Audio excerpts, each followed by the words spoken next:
Muito bem.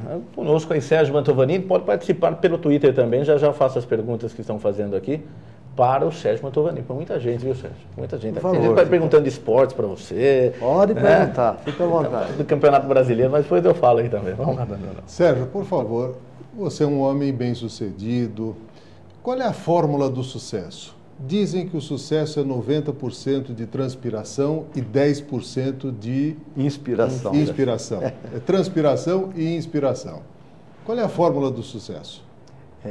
A coisa mais valorosa que tem no mundo chama-se informação.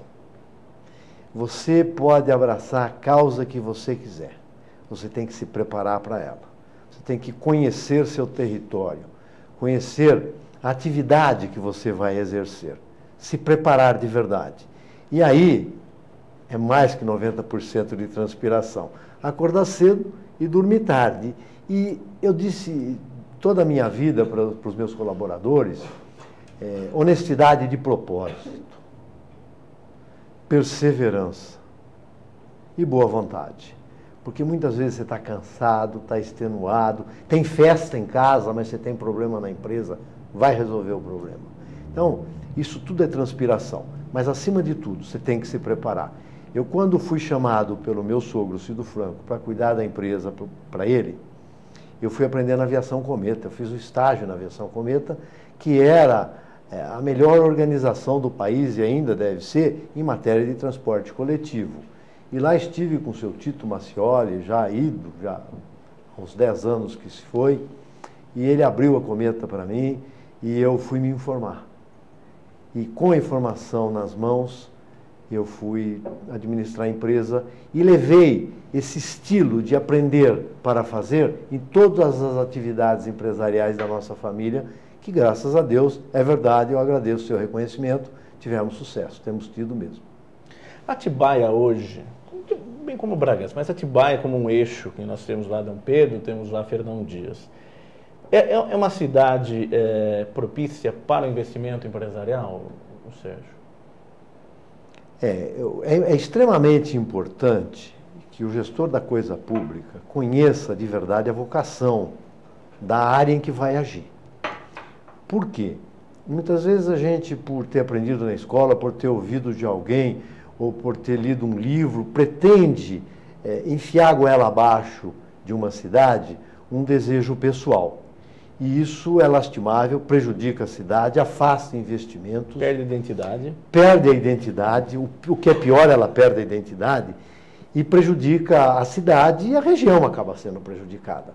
Eu vou traçar um paralelo. Imagina uma criança que traz no seu DNA a possibilidade de ser muito inteligente e ter 1,95 m.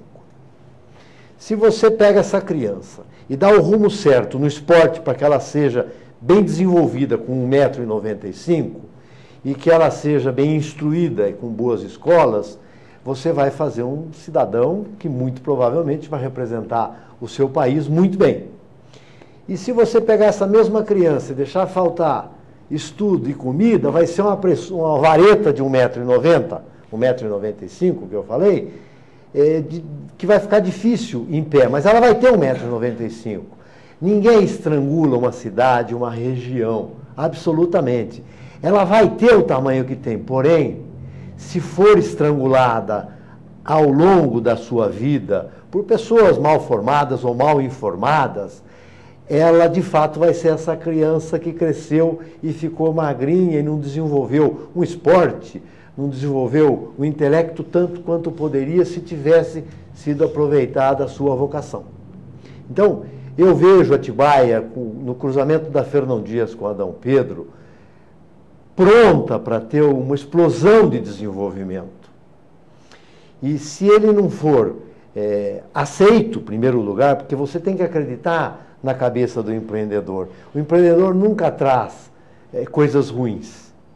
Ele pode trazer na bagagem dele interesses outros que você não queira dar a ele. Mas ele nunca traz coisa ruim, porque o desenvolvimento é que permite inserir nas vantagens de todos a pobreza. É com desenvolvimento que você dá mais emprego, é com desenvolvimento que você dá mais possibilidade de escola e de saúde, que é a obrigação do Estado. Mas sem o desenvolvimento você não tem arrecadação de tributo suficiente. Então é extremamente importante prestigiar o empresário bem intencionado. E tem um monte. E se você estrangula uma cidade como Atibaia, num cruzamento de Fernão Dias e Dom Pedro, você desestimula muita gente de investir em Atibaia. E isso é danoso. Então é extremamente importante que se prestigie.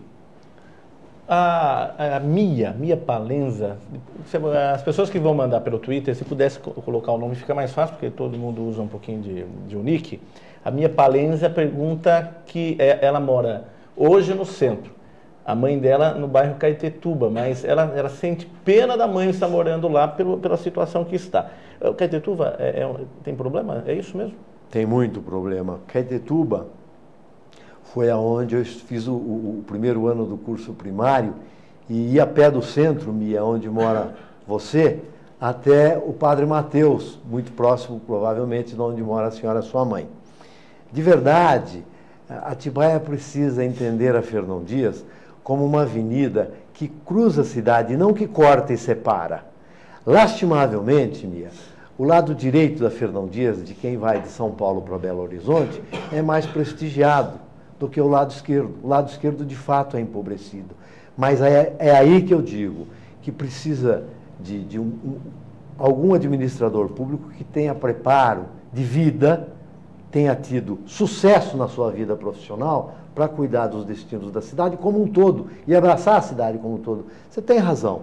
Eu não vou dizer para você que tenho pena da sua mãe, porque a sua mãe mora em Caetetuba, que está dentro de Atibaia, mas tem possibilidade de melhorar.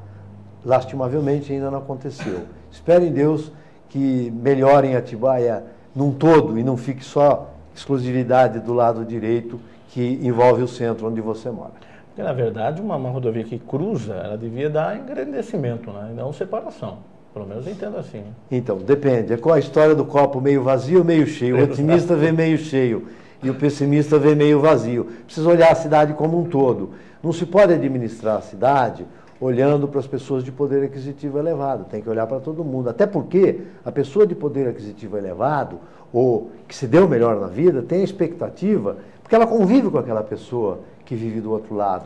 E é extremamente importante que se prestigie, porque a cidade é um todo. Todos vivemos no mesmo... Quando você vê propaganda, quando você vê falar de ecologia, o planeta é um só. Não adianta o Barack Obama pensar uma coisa e a Kirchner pensar outra. O problema é um só, porque o planeta é um só. E assim deve ser a gestão da cidade. De fato, espero que caminhe para isso.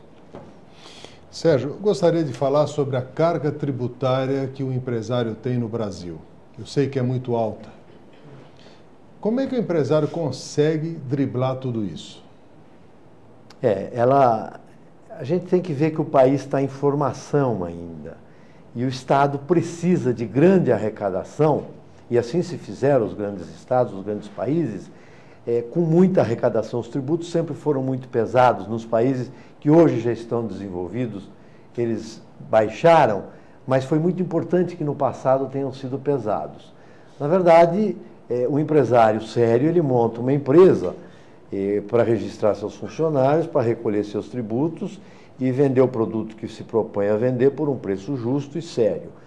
Lastimavelmente, a taxa tributária no Brasil corre pela ordem de 38% a 40% e é extremamente pesada, mas não é aí que reside o problema. É que esses 38%, 40% não voltam para a população como deveriam. A gente assiste na televisão todos os dias problemas de saúde. Tem gente dando à luz em maternidade, na entrada da maternidade, e quem faz o parto é o próprio marido. E foi um escândalo, né? Foi um escândalo nacional. Mas por quê? Porque essa arrecadação tributária não vai em benefício para a população. Eu acho que ela é alta, mas se ela voltar em benefício dos menos favorecidos, ela até que se justificaria.